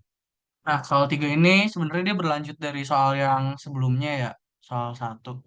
Pada tahun 2028, SPT tahunan PPHOP Pak Arief diperiksa. Nah, karena diperiksa, keywordnya berarti dia adalah pemeriksaan, which is outputnya bakal SKPKB. Berdasarkan hasil pemeriksaan, ditemukan pajak terutang berdasarkan pemeriksaan adalah, ini sebenarnya kata-katanya agak gak terlalu kebaca ya guys, maksudnya gimana. Gue nggak tahu ini soalnya mau dibawa ke pajak terutang berdasarkan pemeriksaan adalah 500 juta atau ditemukan pajak yang belum dibayar sebesar, ditemukan penghasilan yang belum dilaporkan sebesar 500 juta. Tapi gue anggap klausul kedua yang benar. Jadi kayak pas pemeriksaan ditemukan bahwa masih ada penghasilan yang belum dilaporkan sebesar 500 juta. Nah, yang pertama kita berarti kita harus cari tahu dulu nih berapa sih penghasilan aslinya si Pak Arief. Gimana cara nyarinya? Pertama, kita tuh kan tahu bahwa pajak terutangnya Pak Arief tuh 1 miliar. Yang mana dari 1 miliar ini, kalau misalnya kita runutin ke pakai bracket tarif progresif, itu kita bisa nyari. Gimana nyarinya? Jadi pertama, kita kan tahu nih bahwa kalau misalnya 3 bracket atas tuh kalau udah kena semua itu 94 juta. Nah, berarti kita otomatis biasanya bakal nyari di bracket ketiga buat bikin si 94 juta ini jadi 1 miliar. Seperti yang kalian tahu, di bracket pertama itu maksimal penghasilan yang kena tarif 5% tuh 60 juta. Di bracket kedua, maksimal penghasilan yang bakal kena 15% itu 190. Kenapa? Karena kan ini 60 sampai 250. Nah, berarti di sini kena 250 juta. Tapi dari 250 juta itu, 60 jutanya kan udah pernah kena di bracket paling pertama. Jadi yang kena di 19% cuma 190. Terus nanti di bracket ketiga itu kenanya 250 juta. Nah, biasanya yang tiga ini udah saklek nih 94 juta. Karena kita tahu PPh dia itu 1 miliar, berarti kita tinggal nyari dong yang ini harus berapa PPh-nya supaya dia jadi 1 miliar. Nah, kalau gitu kita tinggal masukin aja nih kayak 1M dikurangi sama jumlah si pajaknya itu berapa. Jumlah pajak yang udah di atas ini berapa. Oh, dapatlah untuk bracket ketiga kita harus PPh terutang dia harus 906 juta. Buat nyari berapa penghasilan yang kena di bracket ketiga ini, tinggal kita bagi 906 ini bagi 30%. Dapatlah total penghasilan dia yang kena bracket 500 juta sampai 5M itu 3 miliar 20 juta. Dari itu kita bisa dapat total penghasilan atau PKP awal dia adalah 3 miliar 520 juta. Tapi di sini ada info bahwa dari pemeriksaan ditemukan ada penghasilan yang belum dilapor sebesar 500 juta. Berarti PKP Pak Arief yang seharusnya adalah 3 miliar 500 juta tambah 500 juta yang baru ditemukan pas pemeriksaan. Jadilah PKP yang seharusnya adalah 4 miliar 20 juta. Nah, baru kita lanjut ke jawaban. Yang A, apa produk hukum yang diterbitkan dan berapa pajak yang masih harus dibayar, termasuk sanksi, jika Fiskus menerbitkannya 10 Agustus 2028. Oke, yang kita tahu bahwa DJP dapat menerbitkan, tahun berapa sih ini? 2025 ya? Oke. DJP dapat menerbitkan SKP dalam jangka waktu 5 tahun. Nah, itu kan dia SPT tahunannya tahun 2025. Nah, 2025, oh enggak, ini dulu aja deh. Pertama, Pasal 13 ayat 1 UKUP itu mengatur bahwa DJP bisa menerbitkan SKP kalau misalnya setelah pemeriksaan ditemukan ada pajak yang tidak atau kurang dibayar. Nah, di sini kan ada penghasilan yang belum dilapor, otomatis ada nih pajak yang akan jadi kurang bayar, makanya udah pasti akan terbit SKPKB. Yang kedua, jangan lupa bahwa dalam menghitung SKPKB kita harus menghitung yang namanya sanksi berupa bunga administrasi, sanksi administrasi berupa bunga yang mana tarifnya karena soal ini soal buat ujian biasanya ditentuin di soal, which is di sini sanksi pasal 13 ayat 2 itu ditetapin 2%. Terus kalian tinggal cari berapa PPh yang seharusnya terutang di tahun 2025 yang sebenarnya. Kan PKP menurut Arif tuh kan 3 miliar 520 juta kan, sehingga PPh-nya jadi 1 miliar. Tapi menurut DJP PKP-nya itu 4 miliar 20 juta. Berarti kita harus cari ulang nih, berapa sih PPh yang seharusnya terutang di tahun 2025. Setelah kalian cari ini, kalian tinggal hitung aja, dapat bahwa PPh yang seharusnya terutang itu adalah 1.150 miliar. Nah, ketahuilah selisih dari PPh menurut Pak Arief sama menurut DJP itu 150 juta. Karena SKPKB-nya terbit di 10 Agustus 2028 dan tahun pajaknya itu 2025, otomatis batas waktu 24 bulan untuk melewati hitung bunga itu udah mentok gitu kan. Buat ngenain sanksi administrasi berupa bunga itu maksimal dikenain 24 bulan. Karena ini PPh-nya tahun 2025 dan sekarang udah tahun 2028, otomatis tahun bulannya itu udah lebih dari 24. Berarti untuk bulan yang dipakai adalah 24 bulan. Nah, buat besaran sanksinya tinggal kita kali 150 juta dikali 24 dikali 2%. Dapatlah sanksi administrasi yang dikenain untuk si Pak Arief adalah 72 juta. Jadi total yang harus dibayarkan atas penerbitan SKPKB adalah 222 juta. Pokoknya 150 juta, sanksinya 72 juta.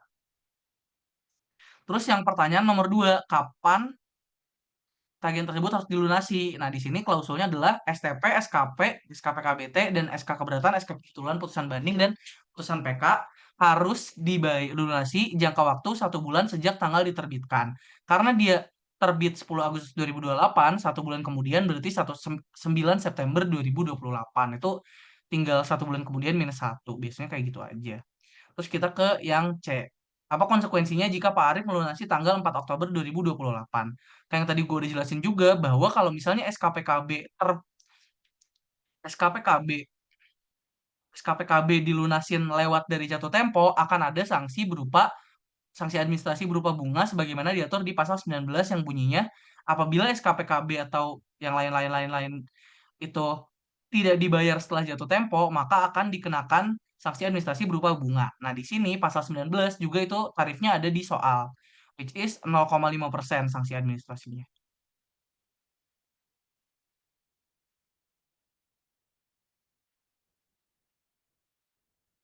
Kak, aku mau nanya kenapa tarif progresif PPh terutang nggak pakai yang 1,2 M? Karena di soal 2 kan dia harusnya jadi 1,2 M. Apa emang soalan model gini emang nggak saling nyambung ya ke antar soal? Jadi soal nomor 2 nggak bisa dibawa ke soal nomor 3. Oke, kalau gue sendiri kenapa gue nggak jadi refer ke soal nomor 2? Karena karena di sininya tuh dia cuma disuruh lihat ke soal 1 gitu loh, guys. Jadi kayak gue pikir ini tuh em, ini tuh yang ini tuh kayak kasus yang berbeda sama soal nomor 2 karena di perintah soalnya tuh gue cuma lihat lihat soal nomor 1. Soalnya kalau misalnya soal nomor 4 nih gini. Lihat soal 1 dan 3. Berarti soal 4 ini kan kesinambungan dari soal 1 sama soal 3.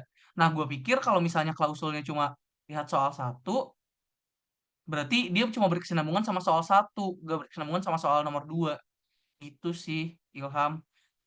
Ada lagi, Kak, cara gampang tahu PKP-nya berapa gimana ya selain dihitung satu-satu kayak di sheet. Soalnya kalau di nomor 1 kan cuma di state pajak yang terutang gitu.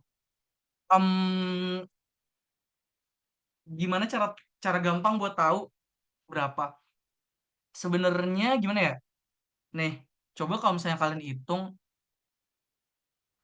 sebenarnya kan kita sebenarnya nggak butuh-butuh banget tahu PKP-nya berapa. Sebenarnya kita yang perlu kita tahu tuh si penghasilan yang baru diungkap ini bakal kena bracket berapa, kan itu yang yang harus kita tahu supaya si OP ini kan tarifnya kayak kalau misalnya lu udah segini bakal kena segini kan. Itu jadi kayak harus lu tahu, yang harus lu tahu sebenarnya bukan PKP-nya, lebih ke bracketnya tuh yang mana. Cara biar lu tahu itu bracketnya gimana tuh bisa pakai gini sih guys, coba ya. Sorry, salah ini. Ini berarti di sini tuh maksimal 45. Enggak ada yang 45. Di ini kali 20%. Berarti kalau di sini. Oke. Nah, paling kalau misalnya hacknya menurut gua adalah kan kalau misalnya kan tadi gue udah bilang bahwa kalau misalnya PPh dia 94 juta itu berarti dia masih di bracket 25%. Berarti 95 juta ke atas itu dia di bracket 30%. Terus nanti sisanya ada di bracket 30. Aduh, gimana ya cara gue ngejelasinnya ya? Gue nggak kebayang cara gampangnya gimana sih. Cuma kayak kayaknya kalau misalnya kayak gini better hitung manual aja gitu loh guys. Karena kalau misalnya kayak gini kan rawan salah ya. Jatuhnya kalian lebih ke nebak gitu. Kalau misalnya kalian langsung nyari bracketnya berapa. Jadi menurut gue better hitung aja karena harusnya nggak terlalu susah. Karena si tiga ini kan kecil ya, 94 juta doang. Jadi kayak kalau misalnya udah 94 juta ke atas, berarti dia otomatis di bracket 30% ini. Nah 30% ini kan maksimum penghasilan yang kena 30% tuh kan sampai dengan 4,5 miliar ya guys. Berarti kayak PPh maksimum di bracket 4 itu 1 miliar 350 juta. Jadi kalau misalnya udah di atas 1 miliar 444 juta, baru dia kena bracket 35%. Jadi kayak kan harus inget nih maksimum PPh di per bracket tuh berapa. Misalnya bracket satu maksimum PPh-nya itu 3 juta. Berarti kalau misalnya PPh dia 3,5 juta, oh berarti dia udah kena bracket yang 15%. Terus di bracket yang kedua itu berarti kan maksimum PPh-nya 3 juta tambah 28,500. Jadi bayang gak sih yang nggak terlalu kebayang ya. Gue nggak menyarankan sih buat nebak gini. Jadi menurut gue cara paling gampang buat tahu berapa PKP-nya kayak yang tadi. Jadi lu runutin, cari dulu PPh terutangnya itu berapa, cari dulu PPh terutangnya itu berapa, terus nanti lu cari itu kena bracket berapa. Menurut gue nggak ada cara cepetnya, jadi harus ada cara cepetnya sih, cuma agak ribet dan gue agak nggak kebayang buat ngejelasinnya. Jadi kayak better dirunutin kayak gue tadi aja. Dari PPh terutang, lu cari, lu pakai pembagian aja, terus buat cari PKP-nya kayak gitu. Oke, sorry ya kalau misalnya nggak terlalu menjawab karena gue agak bingung juga gimana membahasakannya. Cuma intinya lu bisa nebak dari PPh-nya, lu bisa nebak bracket dari berapa PPh terutangnya. Cuma itu lu harus menggambarkannya dengan ide lu sendiri gitu. Jadi kayak gue nggak bisa menggambarkannya itu gimana. Oke, kita lanjut dulu ya. Nah, udah dapat nih bahwa pajak yang masih kurang bayar kan tadi 150 juta. Terus yang harus dibayar atas SKPKB itu 222 juta. Terus ini udah juga harus dilunasi 9 September. Nah, tinggal pertanyaan C, apa konsekuensinya kalau misalnya Pak Arief lunasinnya 4 Oktober 2028? Kayak yang tadi gue udah jelasin bahwa jatuh tempo pembayaran atas penerbitan ketetapan atau surat tagihan itu kan 1 bulan sejak terbit. Berarti harusnya dia bayar maksimum 9 September 2028. Tapi dia malah bayarnya 4 Oktober. Oleh karena itu dia pasti kena yang namanya sanksi. Sanksinya adalah sanksi pasal 19. Yang mana tarifnya ada di soal. Nah, karena pembayaran seharusnya 9 September, tapi dia bayar 4 Oktober, berarti kita hitung dari mulai 10 Sep, em, iya benar, dihitung sejak berakhirnya tanggal jatuh tempo. Tanggal jatuh tempo kan tanggal 9. Berarti kita hitung setelah sejak berakhirnya, oh ya, berarti kita hitung tanggal 9. Dari tanggal 9 itu kan udah dihitung 1 hari. Berarti September udah telat. Terus karena dia bayarnya 4 Oktober, berarti Oktober juga udah lewat. Berarti 2 bulan. Dia terlambat 2 bulan bayarnya. Tinggal kita hitung sanksi pasal 19-nya yaitu 0,5% dikali besaran SKPKB. Oh enggak, dikali pajak yang masih kurang bayarnya berapa. Di sini kan pajak yang masih kurang bayarnya 150 juta.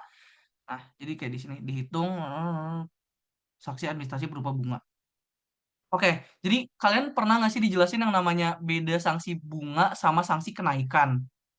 Jadi ada bedanya nih guys. Kalau misalnya lu terbit SKPKB, itu kan munculnya sanksi bunga ya guys. Kalau sanksi bunga, ketika dikenakan tarif ketika dikenakan sanksi lagi pasal 19, itu besaran bunganya nggak dihitung jadi nggak dijadikan sebagai dasar penghitungan sanksi. Jadi di sini kalau misalnya sanksinya itu adalah sanksi bunga, buat ngehitung sanksi administrasi untuk terlambat bayarnya itu cuma pakai dasarnya tuh cuma yang 150 juta dari pajak yang masih kurang dibayarkan. Ini beda sama kalau misalnya sanksinya tuh kenaikan, nanti ada di soal 4 sih. Kalau sanksinya itu kenaikan, ketika lo ngitung sanksi pasal 19, itu kenaikannya diperhitungkan sebagai dasar untuk menghitung sanksi pasal 19. Itu kayak tambahan aja sih. Jadi buat ngitung sanksi pasal 19 tinggal pokok SKP-nya 150 juta dikali 0,5% tarif soal kali sama 2 bulan. Dapatlah 750. Wah, gue lupa kali 2 bulan ya.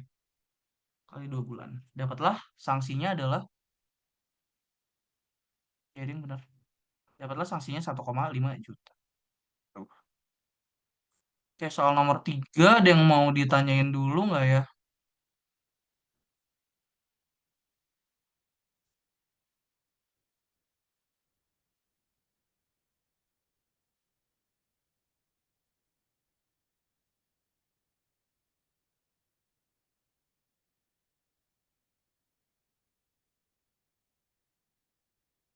Ya, karena di tiga juga belum ada yang mau nanya, jadi gue langsung ke soal nomor 4 aja. Nah, ini nomor 4 sama nomor 3 itu berkesinambungan, karena di sini kan lihat soal nomor satu dan 3. Terus di sini tahun 2019, 2029, Fiskus menemukan novum bahwa sebenarnya SPT itu masih ada penghasilan 1 miliar yang belum dilapor. Tadi kan pas penerbitan SKPKB ditemukan bahwa ada 500 juta yang belum lapor. Tapi ternyata ditemukan lagi nih novum. Novum tuh bukti baru atau temuan baru yang menyatakan bahwa masih ada penghasilan yang belum dilaporkan sebesar 1 miliar. Nah, berarti kita harus, lagi-lagi kita harus menghitung berapa PKP yang kita udah nggak bisa ngitung sih, karena pasal nomor 3 kan kita udah dapat nih PKP dia tuh berapa. Jadi di sini PKP awalnya tuh 4 miliar 20 juta. Tapi ditemukan bukti baru bahwa penghasilannya harusnya 5 miliar 20 juta karena dia ada penghasilan yang belum dilapor sebesar 1 miliar. Nah, kalau ada novum atau bukti baru, itu biasanya dia telah dilakukan pemeriksaan awal, tapi setelah pemeriksaan awal itu ada bukti baru yang baru ditemukan. Makanya ketika ada novum atau bukti baru, itu produknya bukan cuma bukan SKPKB, tapi SKP-KBT. Sebagaimana diatur di pasal 15. Pasal 15 bunyinya gini, DJP dapat menerbitkan SKPKBT dalam jangka waktu 5 tahun setelah saat terutangnya apabila ditemukan data baru. Nah, pas banget nih di soal nomor 4 ini, ditemukan data baru bahwa sebenarnya ada penghasilan 1 miliar yang masih belum dilaporkan juga. Makanya output dari novum atau data baru tersebut adalah terbitnya SKP KBT. Itu buat ngejawab yang soal nomor A.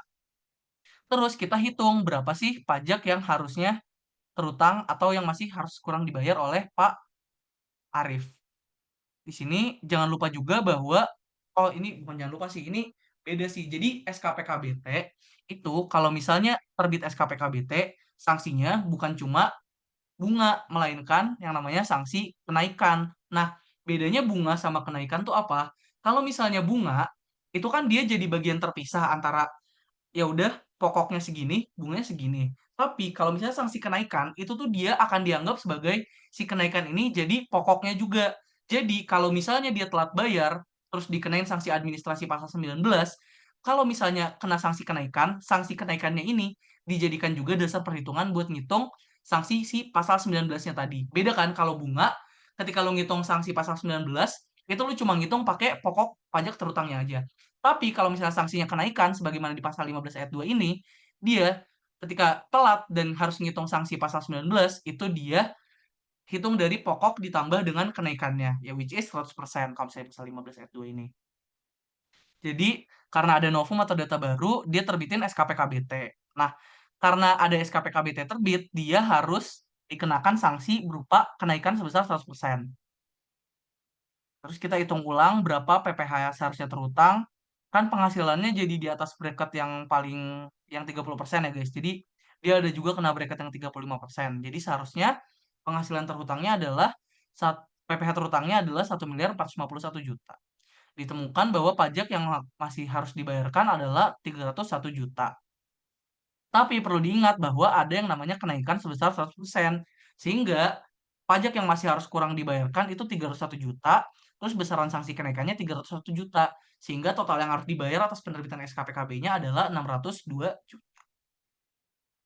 Nah, terus ditanya lagi kapan jatuh tempo pelunasan. Itu sama aja kayak tadi 1 bulan sejak terbitnya SKPKB, SKPKBT, which is 9 September 2009.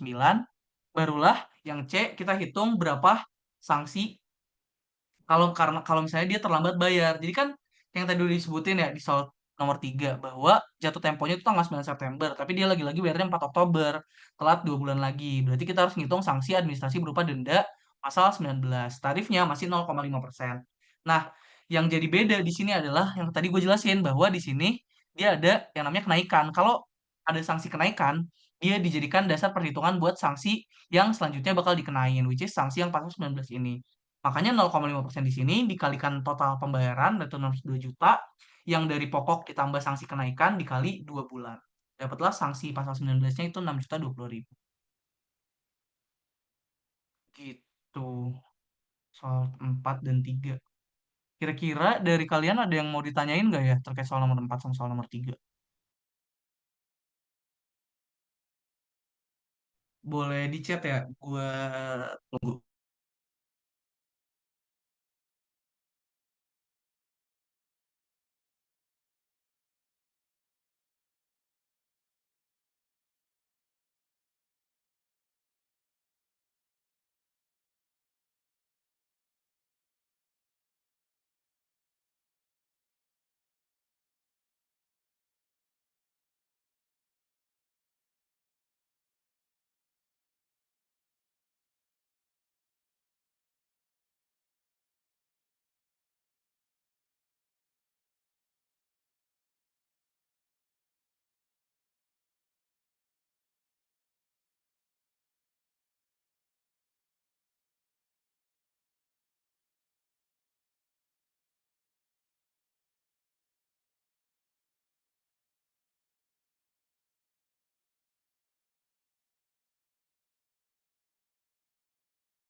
Oke guys, masih belum ada yang mau bertanya kan terkait soal nomor 3 sama nomor 4?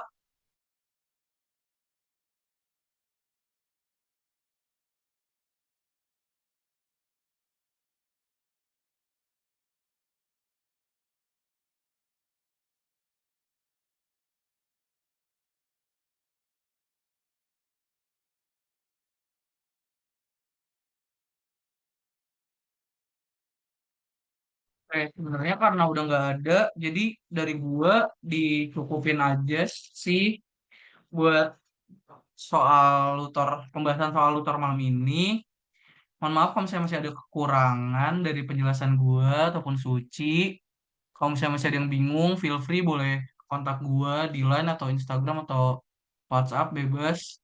Boleh konfirmasi atau apapun. Dari Suci kira-kira masih ada nggak ya, Ci? Oh, enggak ada sih guys. Kayak udah cukup. Bener kata Zulfi, kalau misalnya ada yang mau nanya, feel free buat chat. Bisa di IG, di WA, atau di Line. Gitu. Dan maaf juga kalau misalnya kayak masih banyak kurangnya. Karena kita juga sama-sama belajar guys. Jadi normal aja sih kalau salah. Nggak apa. Nah, kalau Gitu misalnya aja ada yang sih. mau dikoreksi juga boleh kabarin aja ya, guys. Thank you. Betul guys.